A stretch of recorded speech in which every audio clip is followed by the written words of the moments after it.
بالله من الشيطان الرجيم. بسم الله الرحمن الرحيم.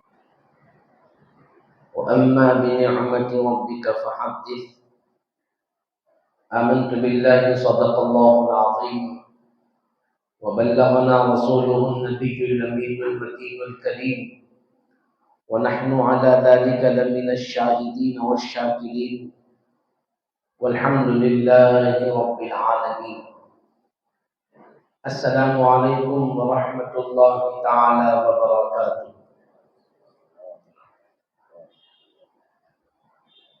معزز حاضرین اکرام، معزز بزرگان دین، نوجوانان اسلام، آئیے سب سے پہلے میں اور آپ مل کر عقیدت اور محبت کے ساتھ بھرپور وارفتگی کے ساتھ گنبد خضرا کا تصور اپنے دل و دماغ میں لیے ہوئے میرے اور آپ کے پیارے آقا صلی اللہ علیہ وسلم کی بارگاہ میں بآواز بلند ہدیہ درود پاک کا نذرانہ پیش کریں. پڑھیں اللہم صلی علی سیدنا شفیعنا حبیبنا و طبیبنا و مولانا محمد وعلی آلہ واصحابہ وبارک وسلم. اللہ سبحانہ و تعالی نے قرآن مجید فرقان حمید میں اپنے بندوں کے لیے جو احکامات نازل فرمائے ہیں، ان احکامات کو جاننا، ان احکامات کو پڑھنا، ان احکامات کو سمجھنا اور ان احکامات کو سن کر اس پر عمل کرنا ہر مومن و مسلمان کے لیے لازم و ضروری ہے. اللہ سبحانہ و تعالیٰ اپنے بندوں سے بے انتہا محبت فرماتا ہے، اور جب بندے اللہ کی اطاعت و فرما برداری کرتے ہیں، اس کے احکامات پر عمل کرتے ہیں، اس کو راضی کرنے کے لیے کوششیں کرتے ہیں، اللہ سبحانہ و تعالیٰ اپنے ان بندوں کو دنیا کی بھی کامیابی عطا فرماتا ہے اور آخرت کی بھی کامیابی عطا فرماتا ہے. اور جو بندے اللہ کے نافرمان ہوتے ہیں، اللہ کے احکامات کے خلاف اپنی زندگی گزارتے ہیں، تو ایسے بندوں سے اللہ تعالیٰ ناراض ہوتا ہے. اور یہ اصول بھی ہے کہ جو اپنے بڑوں کی نافرمانی کرے گا تو بڑے ناراض ہوں گے. اور رب ذوالجلال تو سارے بڑوں کا پالنے والا، سب کا پیدا کرنے والا بادشاہ حقیقی اور مالک حقیقی ہے. عارضی طور پہ بننے والے مالک چند مہینوں، چند سال یا پھر زندگی کے لیے ہم کسی کو اپنا مالک بنا کر اس کے پاس نوکری کریں گے. اس دنیا کے عارضی مالک کے سامنے ہم اگر نافرمانی کریں گے، اس کی مرضی کے خلاف کام کریں گے، تو یہ دنیا کا مالک دنیا کی کاموں کی خاطر ہم سے ناراض ہو جائے گا، وہ ہم سے ناخوش ہوگا. بلکہ بعض تو مالک ایسے ہوتے ہیں جو دنیا میں سزا بھی دے دیتے ہیں. اگر دنیا کے کسی معاملات میں، نوکری چاکری میں، کام کاج میں کام کرنے والے غلام سے، نوکر سے غلطی ہو جائے، کچھ لغزش ہو جائے، تو مالک دنیا والے صرف ناراض ہی نہیں ہوتے بلکہ بعض تو ایسے ہوتے ہیں سزا بھی دے دیتے ہیں. تو ہمارے لیے بڑی سوچنے کی بات ہے کہ جب یہ دنیا کے مختصر وقت کے لیے بنے ہوئے کچھ مالدار لوگ جب ان کے خلاف کام کیا جائے تو وہ مالک ہونے کی وجہ سے ناراض ہو جاتے ہیں، تو جو مالک حقیقی ہے، جو ساری دنیا کا پالنہار ہے، ہمیں ساری دنیا کی نعمتوں سے مالا مال کرنے والا ہے، زندگی، صحت، خوشی، ہر چیز کا عطا کرنے والا ہے، اس رب ذوالجلال مالک حقیقی کی اگر ہم نافرمانی کریں گے تو ذرا سوچیں پھر اللہ ناراض نہیں ہوگا؟ میرے بزرگوں، نوجوانوں، یہ اور وجہ ہے کہ اللہ سبحانہ و تعالی ہمیں سنبھلنے کے بہت سارے موقع عطا فرماتا. یہ کرم ہے اللہ کا. دنیا میں اگر کوئی ہمارے بڑے ہو، ان کی ہم نافرمانی کریں تو امیڈیٹ سزا مل جاتی ہے. دنیا کا قانون بھی یہی ہے. دنیا کے قانون کے حساب سے اگر ہم سے کوئی غلطی ہو جائے تو فوراً ہمارے اوپر کیس بک کر دیا جائے گا، جیل میں ڈال دیا جائے گا، سزا دی جائے گی. صرف بھارت ملک ہی نہیں، اس کے علاوہ جتنے بھی دیگر ممالک ہیں، ساری دنیا کا حساب دیکھ لیں آپ کہ جہاں کہیں بھی کوئی سٹیزن غلطی کرے گا، کوتاہی کرے گا، قانون کی خلاف ورزی کرے گا، اس کے اوپر کیس بک کیا جائے گا، اسے قید کر دیا جائے گا، اسے سزا دی جائے گی. لیکن اللہ سبحانہ و تعالیٰ کا معاملہ اپنے بندوں کے ساتھ ایسا ہے کہ اگر بندہ گناہ کرے، نافرمانی کرے، غلطی کرے تو اللہ تعالیٰ اپنے بندوں کو فوراً سزا نہیں دیتا، اللہ تعالیٰ موقع عطا فرماتا، میرے بندے سدھر جا، میرے بندے پلٹ کے آ جا، میرے بندے توبہ کر لے، میرے بندے سنبھل کر اچھا ہو جا۔ اگر خدا نہ خواستہ اگر ہمیں اسی وقت سزا دی جاتی تو سوچے پھر ہمارا کیا ہوتا۔ نافرمانی اور گناہ کی وجہ سے امیڈیٹ پنشمنٹ اگر ملنا شروع ہو جائے، اسی وقت سزا ملنا شروع ہو جائے تو پھر ہم کہیں کے بھی نہیں رہیں گے۔ ارے بالکل سزا دینا تو دور کی بات ہے، اللہ اتنا بڑا کریم ہے، اتنا بڑا رحم و کرم کرنے والا ہے مولا، ہماری غلطیوں کی سزا دینا تو دور کی بات ہے، اللہ نے ہمارے گناہوں کو، خطاؤں کو، غلطیوں کو لوگوں سے چھپا کے رکھا۔ اللہ کے اسماء گرامی ہیں، اللہ تعالیٰ کے اسماء حسنہ جس کو کہتے ہیں، جو 99 نام ہیں اللہ سبحانہ و تعالیٰ کے، الرحمن، الرحیم، الملک، القدوس، السلام۔ اللہ کے 99 ناموں میں سے ایک نام ہے ستار۔ اللہ کا نام ہے ستار۔ ستار کا مطلب ہے پردہ پوشی کرنے والا، گناہوں پر پردہ ڈالنے والا۔ اگر اللہ سبحانہ و تعالی ستار نہ ہوتا اور ہمارے گناہ ہمارے اپنوں کے سامنے عیا ہو جاتے، چلو میں تمہیں دنیا میں اسی وقت سزا نہیں دیتا، لیکن تمہارے گناہ لوگوں کے سامنے کھل جائیں گے، لوگوں کو تمہاری کرتوتیں معلوم ہو جائے گی، تم اس سے بچ نہیں پاؤ گے، تو ذرا سوچے پھر ہمارا کیا حال ہوتا۔ اپنے دل و دماغ میں ذرا تصور کر لیں کہ میرے غلطیاں، میرے گناہ، میرے پوشیدہ کام اگر میرے اپنوں کے سامنے ظاہر ہو جائیں گے تو میرا کیا ہوگا؟ نہ کسی کو صورت دکھانے کے قابل رہوں گا، نہ کسی محفل میں بیٹھنے کے قابل رہوں گا۔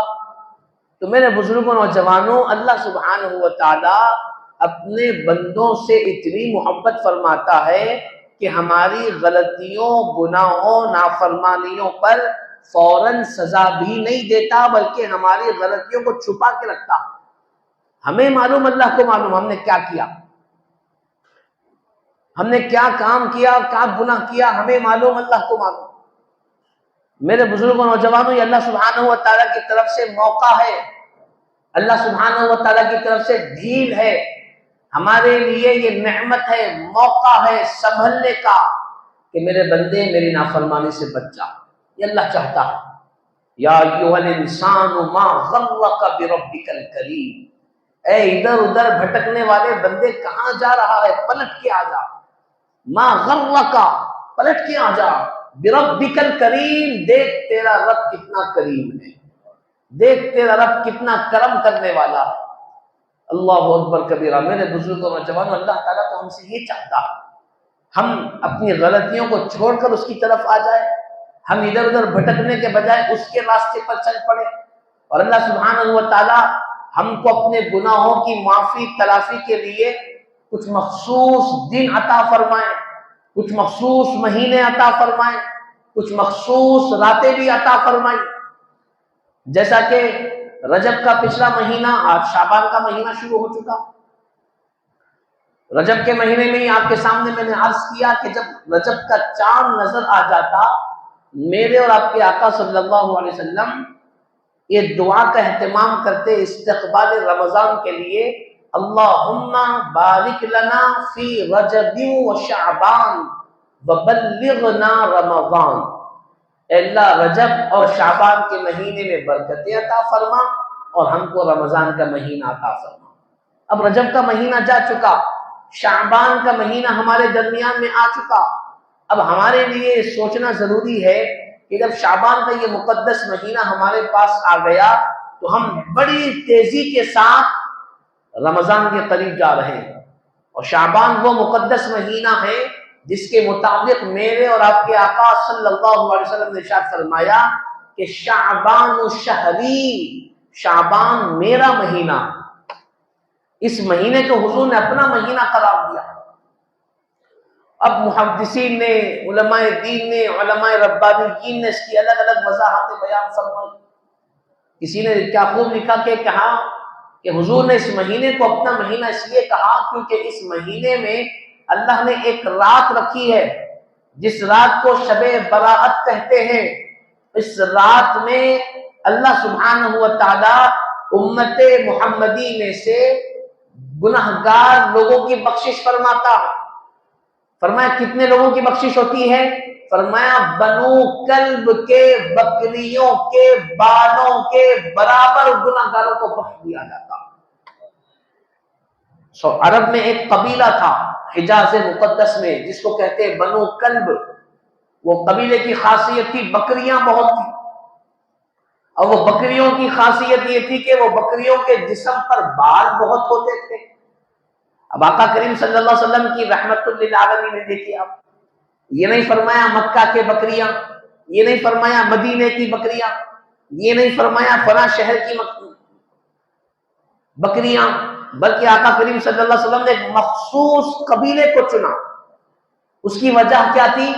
جب غور کیا تو محدثین نے فرمایا اس کی وجہ یہ تھی کہ بنو کلب پورے عرب میں ایک ایسا قبیلہ تھا جس قبیلے کے ہر فرد کے پاس بے حساب بکریاں رہتی، ہر گھر میں بکریاں، اور ایک ایک کے پاس اتنی بکریاں کہ ایک ایک جنا اپنی بکریاں چھوڑتا تو ایک ایک پہاڑ کو گھیر لیتے تھے بکریاں، ایک ایک کے پاس اتنی بکریاں، اور ہر ایک کے پاس اتنی بکریاں۔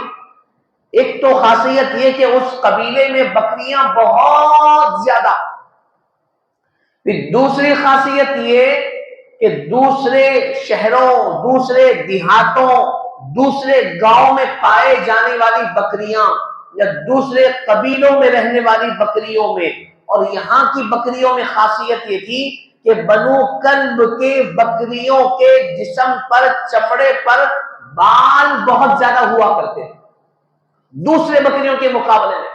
اب آقا کریم صلی اللہ علیہ وسلم نے ارشاد فرمایا کہ شعبان وہ مہینہ ہے جس میں ایک رات ہے، اس رات میں اللہ تعالی بنو کلب کے بکریوں کے بالوں کے برابر میرے امت کے گناہگاروں کی بخشش فرماتا۔ محدثین نے فرمایا اس وجہ سے کہ اس مہینے کی ایک رات پہ امت محمدی میں ایک خاص فضل کیا جاتا ہے، آقا کریم نے اس مہینے کو اپنا مہینہ قرار فرمایا، شعبان شہری، کہ شعبان میرا مہینہ ہے، کیونکہ اس مہینے میں میری امت کی بے حساب مغفرت کی جاتی ہے۔ میرے بزرگوں نوجوانوں میں کہنا یہ چاہ رہا ہوں کہ اللہ سبحانہ و تعالیٰ چاہتا یہ ہے کہ میرے بندو سنبھل جاؤ، دیکھو میں تمہیں رجب کا مہینہ دے رہا ہوں، سنبھل جاؤ، میں تمہیں شب معراج دے رہا ہوں، سنبھل جاؤ، میں تمہیں شعبان المعظم کا پورا مہینہ دے رہا ہوں، سنبھل جاؤ۔ اس مہینے کی ایک ایک ساعت، ایک ایک لمحہ برکت والا، اس مہینے میں رکھے جانے والے روزے بہت سارے افضل، اس مہینے میں کی جانے والی عبادتیں بہت ساری افضل، ڈھیروں ساری نیکیاں کمانے کا موقع۔ پھر اللہ تعالیٰ فرماتا ہے کہ میرے بندو سمجھ جاؤ میں نے اس مہینے میں ایک رات بھی رکھی ہے جس میں تمہارے لیے بخشش کا اعلان کیا جا رہا ہے۔ تو میرے بزرگوں نوجوانوں، جب اللہ سبحانہ و تعالیٰ اتنے موقع ہمیں عطا کر رہا ہے، اتنے سارے مواقع ہمارے پاس موجود ملتے جا رہے ہیں، تو کیا ہماری ذمہ داری نہیں کہ ہم اللہ کی طرف دوڑیں، اللہ کی طرف رجوع ہو جائیں، اپنے آپ کو سنبھالنے کی، سدھارنے کی کوشش کریں، اپنی طرز زندگی کو بدلیں، اپنی زندگی کی کوتاہیوں کو درست کر کے صحیح راستے پر چلنے والے بن جائیں۔ عبادتوں سے، فرما برداری میں جو کوتاہی ہو رہی ہے، عبادتوں سے ہم دور ہو رہے ہیں، ان عبادتوں کو اچھے انداز سے کر کے اللہ کو راضی کرنے کی کوشش کریں۔ کب تک ہم اس طرح کی زندگی گزاریں گے؟ کل ہی میں نے کوشش کی، معلوم کیا تو بڑے بڑے اکابرین کو دیکھا، ان سے معلومات کیا تو پتہ چلا کہ ہندوستان میں تقریباً 20 کروڑ مسلمان ہیں، کم سے کم بھی اگر گنے تو سروے کیا گیا محققین کی طرف سے کہ بھئی جب 20 کروڑ مسلمان ہیں تو ان مسلمانوں میں نمازی کتنے مسلمان؟ نمازی تو بتایا گیا کہ اس میں نمازی مسلمان صرف 20%، یا بعض محققین نے کہا صرف 2% مسلمان، 98% مسلمان بے نمازی، جو صرف جمعہ کی نماز پڑھتے ہیں، اس کے علاوہ نمازی نہیں پڑھتے۔ یعنی 200 کروڑ میں سے اکثریت اور بے انتہا اکثریت مسلمانوں کی بے نمازی بنی ہوئی ہے. 20% کو بھی ہم پکڑ لیں تو کتنا بچ رہا ہے؟ 80% لوگ بے نمازی. 80% مسلمان نمازوں سے دور، مسجدوں سے دور، اللہ کی اطاعت و فرما برداری سے دور. اس سروے کیا گیا ہندوستان کا، پورے ملک کی بات نہیں کر رہا ہوں، ہمارے بھارت ملک کی بات کر رہا ہوں. تو میرے بزرگوں نوجوانوں، آپ ذرا سوچیں کہ جب مسلمانوں کی اتنی بڑی اکثریت اپنے رب کی نافرمانی کرے گی، حرام کام کرے گی، گناہ کبیرہ کرے گی، کیونکہ نماز فرض کا چھوڑنا گناہ کبیرہ قرار دیا گیا. تو جب اتنی بڑی اکثریت گناہ کبیرہ کرے گی تو بتائے پھر اللہ کی رحمت کہاں سے آئے گی؟ اللہ کی مدد کہاں سے آئے گی؟ اللہ کا رحم و کرم کہاں سے ملے گا؟ میرے بزرگوں نوجوانوں، خدا کے لیے اللہ سبحانہ و تعالی ہمیں جو موقع عطا کر رہا ہے، اللہ اکبر کبیرہ، ہمیں اس موقعوں سے فائدہ اٹھانا چاہیے. جو قوم اپنے رب کی نافرمانی میں اتنی کثیر تعداد میں ملوث ہو جائے تو پھر اس کا زوال تو ضروری ہے.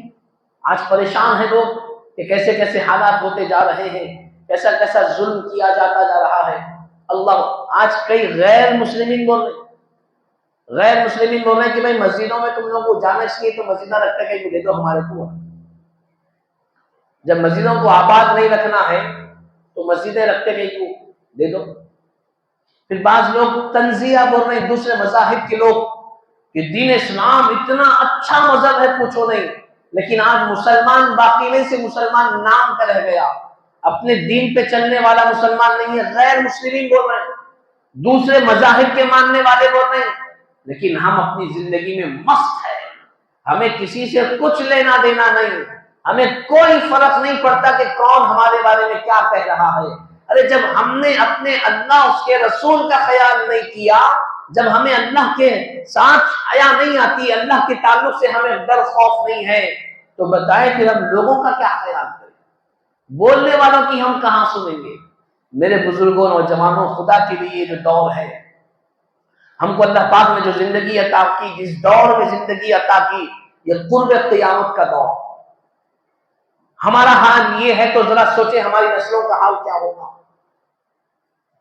دشمنان اسلام بڑی باریکی کے ساتھ ایک منصوبہ بند طریقے سے مسلمانوں کے ایمان و عقیدے میں داخل ہوتے جا رہے ہیں. ہمارے ہی درمیان میں سے کچھ لوگ اٹھ کر نئے نئے فتنوں کی باتیں کر رہے ہیں. یہ کوئی عجب بات نہیں. حضور نے فرمایا کہ قرب قیامت عالم یہ ہوگا کہ فتنوں کا دور ہوگا. ہر گلی میں، ہر نکڑ میں، ہر گھر میں ایک ایک فتنہ جنم لے گا. عالم یہ ہو جائے گا، مسلمان صبح میں ایمان کی حالت میں نکلے گا، شام کو کفر کی حالت میں واپس آئے گا. ایسے فتنے جنم لیں گے. اب آپ بولیں گے بھائی جب ایسا ہونا ہی چاہے تو ہونے دو، ہم کیا کر سکتے؟ تو بزرگوں نے فرمایا ہمارے لیے کوشش یہ ہے کہ ہم حق لوگوں کے ساتھ چلیں، اللہ سے اپنے ایمان کی حفاظت کی دعا مانگیں. اگر آپ کو یہ کہا جائے گا کہ میں قیامت کے قریب آپ کا سونا چاندی لوٹ لیا جائے گا، آپ کا بینک بیلنس ختم کر دیا جائے گا، آپ کے گھر میں سے پورے جواہرات سونا لے لیا جائے گا، پراپرٹی لے لی جائے گی، آپ یہ بولیں گے کہ جانے دو، جب جانا ہے تو چلے جاتی؟ نہیں، آپ بولیں گے نہیں میں تو حفاظت کروں گا، وکیلوں کے پاس جائیں گے، پیپرز چیک کرائیں گے، ساری حفاظت کے انتظامات کریں گے، باؤنڈری لی ہے پراپرٹی کو تو باؤنڈری اٹھائیں گے، ہر طریقے سے حفاظت کے انتظامات کریں گے، جو ہو سکتا ہے پوری محنت کریں گے. نہیں، ایک بندے کے نام پہ زیادہ پراپرٹی نہیں رکھ سکتے، فوری بیٹوں کو دے دیں گے، بیٹیوں کو دے دیں گے، حفاظت کے پورے انتظامات کریں گے. تو جب دنیا کی پراپرٹی، دنیا کی دولت کے لیے آپ کو یہ پتا چلے کہ اگر ایک زمانہ، ایک دور ایسا آئے گا جس میں آپ لوگوں کے پاس، جیسا کہ کچھ دن پہلے CAA NRC وغیرہ کے تعلق سے اعلان ہوا کہ جس کے پاس آدھار کارڈ نہیں ہوگا، راشن کارڈ نہیں ہوگا اور ڈاکومنٹس وغیرہ نہیں ہوں گے، ان کو انڈین نہیں مانا جائے گا. کیا ہلہ مچا ہوا تھا. پورے انٹرنیٹ کی دکانیں فل ہے، پوری ای سیوا فل ہے، پوری ای سیوا جتنی بھی سیوائیں ہیں انٹرنیٹ کی پوری بھری ہوئی ہے، قطاریں لگی ہوئی ہیں، مسلمانوں پورے پریشان ہیں، پیپرہ نکال رہے ہیں، پوروں کے آدھار کارڈ نکال رہے ہیں، کوشش کر رہے ہیں، دیکھ رہے ہیں. کیوں ایسا کر رہے ہیں؟ نہیں بھائی اگر معلوم ہوا تفتیش کے واسطے آئے، ہمارے پاس پیپر نہیں ہوگا تو ہمارا کیا ہوگا؟ ارے اللہ کے بندے، یہ تو دنیا کا معاملہ ہے، جب تم دنیا کی حفاظت کے لیے کر رہے ہو، کرنا بھی چاہیے، احتیاطی طور پر پورے ڈاکومنٹس وغیرہ ہمارے پاس ہونا چاہیے، ہر چیز کی حفاظت، مال کی، جان کی، عزت کی، پراپرٹیز کی، ہر چیز کی حفاظت ضروری ہے۔ میرے کہنے کا قطعاً مقصد یہ نہیں کہ تم لاپرواہ ہو جاؤ اور چھوڑ دو اپنی پراپرٹیز کو، اپنی جان، اپنے مال اولاد کو، نہ، ہر چیز کی حفاظت کرو، لیکن ہر چیز سے بڑھ کر سب سے پہلے اپنے ایمان کی حفاظت کرو، اپنے عقیدے کی حفاظت کرو، مذہب اسلام کی حفاظت کرو، شعار اسلام کی حفاظت کرو، احکامات خداوندی کی حفاظت کرو، حضور کی سنتوں کی حفاظت کرو۔ میرے بزرگوں اور جوانوں، یہ چیز میں آپ کو بتانا چاہتا ہوں۔ تو قیامت کے قریب ایسے فتنے جنم لیں گے، اور اگر ہم ایسے ہی خاموش بیٹھ جائیں گے، ہم بولیں گے بھائی ہمیں کیا کرنا ہے، تو میرے بزرگوں اور جوانوں، فتنہ ہمارے پاس بھی آ سکتا، ہمیں بھی لے جا سکتا۔ تو ہمارے لیے ضروری ہے کہ ہم اپنے اندر جو بے دینی آتی جا رہی ہے، جو بے عملی آتی جا رہی ہے، احکامات خداوندی سے دوری، نمازوں سے دوری، سنتوں پر عمل کرنے سے دوری، حلال و حرام کی تمیز میں دوری، اچھے کاموں کے کرنے میں دوری، اور اچھائی کو پھیلانے کے ماحول بنانے میں جو کوتاہی ہم سے ہو رہی ہے، مجھ سے لے کر آپ کے کونے تک ہر مسلمان کی، ہر فرد کی ذمہ داری ہے ان ہونے والی تمام کوتاہیوں کو اپنے اندر سے دور کر، سنبھالے اپنے آپ کو، سدھارے اپنے آپ کو، اور حالات ایسے بنائیں کہ جیسا ایک مومن کا ہونا چاہیے، اٹھنا بیٹھنا چلنا پھرنا اپنا ایسا بنائے جیسا کہ ایک مومن کا ہونا چاہیے۔ آقا کریم صلی اللہ علیہ وسلم کے جانثار صحابہ و اہل بیت، کیا شان ہے ان کی، کیوں اللہ نے اتنا اونچا مقام عطا فرمایا، کیوں ان کا عزت احترام بڑھی، کیوں ان کی عزتوں کو بلندیوں پر پہنچایا گیا، کیوں اتنے کامیاب تھے۔ سیدنا فاروق اعظم رضی اللہ تعالیٰ عنہ مدینے کی گلیوں میں رہتے، مسجد نبوی شریف میں ہاتھ کا تکیہ بنا کر لیٹے رہتے مٹی پر، لیکن 22 لاکھ مربع میل ملک شام تک کے حکمران آپ کے نام سے کعبہ کرتے، نہ میزائل تھی، نہ توپ تھا، نہ کوئی ہتھیار تھا، نہ آئٹم بم تھا، کچھ نہیں، صرف ایمانی حرارت تھی، وہ ایمانی قوت تھی، عشق مصطفیٰ میں چور چور تھے۔ میرے بزرگوں نوجوانوں، اللہ نے ایسا مقام عطا کیا کہ ان کی شخصیت تو دور، صرف ان کے نام سے بھی لوگ کاپا کرتے ہیں۔ لیکن جیسے جیسے دور بڑھتا گیا اور آج ہم یہاں تک آئے، بے دینی ہمارے اندر آئی، بے نمازی ہم ہو گئے، نافرمان خدا کے ہو گئے، اللہ سے رسول سے حیا کرنا ہم نے چھوڑ دیا، تو پھر لوگوں کا ڈر خوف ہمارے دل میں آ گیا۔ آج دنیا کے معمولی شخص کا نام لے کر ہمارا دل کی دھڑکن تیز ہو جاتی ہے۔ میرے بزرگوں نوجوانوں، یہی وجہ ہے کہ جہاں پر اللہ کے رسول کی مکمل اطاعت ہوتی ہے، وہاں پہ ترقی ہوتی ہے، عروج ہوتا ہے، وہاں ہمت ہوتی ہے، وہاں بہادری ہوتی ہے، اور جہاں پر اللہ اس کے رسول کی اطاعت و فرما برداری نہیں ہوتی، وہاں ڈر ہوتا ہے، خوف ہوتا ہے، ہراس ہوتا ہے۔ لہذا ہمارے لیے لازم و ضروری ہے کہ یہ جو مبارک مہینہ شعبان المعظم کا ہمیں ملا، ان مہینوں کے ذریعے سے ہم اپنی زندگیوں میں سدھار لانے کی کوشش کریں۔ جب حضور نے اتنی بڑی فضیلت اس مہینے کو عطا فرمائی کہ اس مہینے کو اپنے آپ سے نسبت عطا فرمائی، شعبان الشہری، کہ شعبان میرا مہینہ ہے، اس مہینے کو حضور نے جب اپنا مہینہ کہا تو بتائیں اس مہینے کی کیا فضیلت ہے۔ تو جب ایسے فضیلت والے مہینے جس میں عبادتیں کرنے پر اجر و ثواب کے وعدے، روزے رکھنے پر اجر و ثواب کے وعدے، اس مہینے شب برات جیسی عظیم الشان رات، میرے بزرگوں نوجوانوں، ایسی مقدس مہینوں کے ذریعے سے ہمیں اللہ کی طرف سے ایک موقع ہے کہ ہم اپنی زندگیوں میں سدھار لا سکتے ہیں، اپنی بے ترتیب زندگی کو ترتیب وار بنا سکتے ہیں، ہماری بکھری ہوئی زندگی کو ایک جٹ کر کے عبادت و ریاضت کے سانچے میں ڈھال سکتے ہیں۔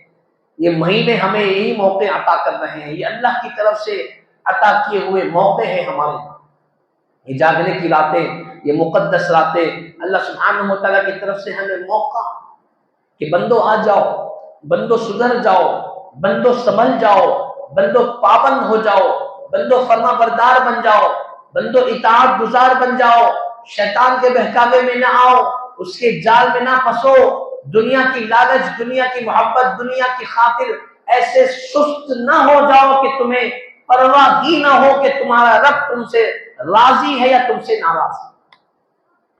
ہمیں پرواہ ہی نہیں رہی، ہم سوچ ہی نہیں رہے کہ میرے رب کو میں راضی کر رہا ہوں یا نہیں کر رہا ہوں۔ حالانکہ ہر کام میں ہمیں یہ خیال کرنا ضروری ہے۔ میرے بزرگوں نوجوانوں، اسی لیے ضروری میں آپ کے سامنے عرض کر رہا ہوں کہ آج کے دور میں سب سے زیادہ جو اہم ترین چیز ہے ہمارے پاس وہ ہے فرائض کی پابندی۔ فرائض کی پابندی یعنی فرض عین جس کا چھوڑنا گناہ کبیرہ۔ گناہ کبیرہ کا مطلب جیسے شراب پینا گناہ کبیرہ، چوری کرنا گناہ کبیرہ، زنا کرنا گناہ کبیرہ، ماں باپ کی نافرمانی کرنا گناہ کبیرہ، عین اسی طرح فرض نمازوں کو چھوڑنا گناہ کبیرہ، بہت بڑا گناہ۔ اور ہم سے یہ گناہ کتنے بار ہو رہا ہے؟ کوئی شراب پیا تو بولتے شراب پی رہا بدماش، شرابی ہے، شراب پیتے تو وہ شراب پی رہا گناہ کبیرہ کر رہا ہے، آپ نماز چھوڑ رہے ہیں، آپ بھی گناہ کبیرہ کر رہے ہیں۔ شراب کو بھی حرام قرار دیا گیا، نماز چھوڑنا بھی حرام قرار دیا گیا، شراب کو بھی گناہ کبیرہ میں شامل کیا گیا، نماز چھوڑنا بھی گناہ کبیرہ میں شامل کیا گیا۔ آپ اپنے گناہ کبیرہ پر شرمندہ نہیں ہو تو کسی اور کے گناہ کبیرہ پر کیوں شرمندہ ہو رہے ہیں؟ جب آپ گناہ کبیرہ کر رہے ہو اور دوسرے گناہ کبیرہ کرنے والے کو نصیحت کر رہے ہو تو آپ کی نصیحت اس پر کچھ بھی اثر نہیں کرے گی۔ آپ خود گناہ کبیرہ کے ملوث۔ بہت سارے لوگوں کو دیکھا گیا شرابیوں کو بٹھا کر سمجھاتے شراب نہیں پینا، شراب نہیں پینا، وہ خود نماز نہیں پڑھ رہے، گناہ کبیرہ میں ملوث ہے، آپ خود بے نمازی ہے اور ان کو بول رہے ہیں گناہ کبیرہ مت کرو۔ تو میرے بزرگوں نوجوانوں کہنا یہ چاہتا ہوں کہ ہم نے نماز فرض کو چھوڑنے کی جو نحوست ہے، جو وبال ہے، جو اللہ کی ناراضگی ہے، اس پر جو سزائیں، جو وعیدیں اللہ کے رسول نے سنائی ہیں، ہمیں وہ معلوم ہی نہیں، ہم جانتے ہی نہیں کہ ہم سے کتنی بڑی غلطی ہو رہی ہے۔ دنیا کے معاملے میں اگر آپ کو پتا چلے کہ آپ یہ کام نہیں کریں گے تو اتنے لاکھ روپے آپ کے اکاؤنٹ سے چلے جائیں گے، اتنی دولت آپ کی ختم ہو جائے گی، تو کیا وہ کام چھوڑیں گے آپ؟ سردی ہو، بارش ہو، طبیعت خراب ہو، کام چھوڑیں گے؟ آپ کو پتا چلے کہ اگر آپ نے یہ کام نہ کیا تو آپ کی زمینیں ضبط ہو جائیں گی، آپ کی پراپرٹی سیل کر دی جائے گی، آپ کا مال چھین لیا جائے گا، کیا چھوڑیں گے آپ وہ کام کو؟ آپ بولیں گے اگر مر جاؤں گا تو بھی کام کر کے جاؤں گا۔ تو جب دنیا کی کوئی دولت چلے جائے اس ڈر سے ہم کوئی کام نہیں چھوڑتے تو پھر اللہ کی عبادت جو لازم ہے، جس کو چھوڑنے سے بڑھ کر کوئی اور نقصان ہو ہی نہیں سکتا، بڑی آسانی کے ساتھ ہمارے نوجوان، کتنے نوجوان یہاں پر بیٹھے میں تم سے پوچھنا چاہتا ہوں تم کس قدر فرض نمازوں کی پابندی کر رہے ہیں؟ خدا کے لیے مسجدوں کو نوجوانوں کے سجدوں سے آباد کرنا ہے۔ نوجوانوں ارادہ کرو، تحیہ کرو، یہ شعبان کا مقدس مہینہ ہے، بڑی تیزی کے ساتھ ہم رمضان کے قریب جا رہے ہیں، ارادہ کرو کہ ہم 5 وقتہ نمازوں کی پابندی کریں گے، کوئی ایک نماز بھی ہم سے نہیں چھوٹے گی۔ اگر اس ارادے کے ساتھ آپ پابندی کرتے جائیں گے تو دیکھیں انشاءاللہ ہمیشہ کے لیے نمازوں کی پابندی کا جذبہ آپ کے دلوں کے اندر آ جائے گا۔ اللہ تعالیٰ سے دعا ہے کہ پروردگار عالم ہمیں ان باتوں پر عمل کی توفیق رفیق عطا فرما۔ اللہ تعالیٰ ہمیں اپنے مسجدوں کو آباد رکھنے کی توفیق عطا فرما۔ یا اللہ کبیرہ گناہوں سے بچا لے میرے مولا، تیرے ناراض کرنے والے اعمال سے بچا لے میرے مولا۔ ہم گناہ گاروں کی چھوٹی چھوٹی دعا کو حضور پاک صلی اللہ علیہ وسلم کے صدقے بفعل میں قبول فرما، آمین برحمتک یا ارحم الراحمین۔ جو حضرات سنت نہ پڑھے ہوں گزارش ہے اٹھ کر پہلے صفحے درست فرما لیں، اس کے بعد سنت ادا کریں۔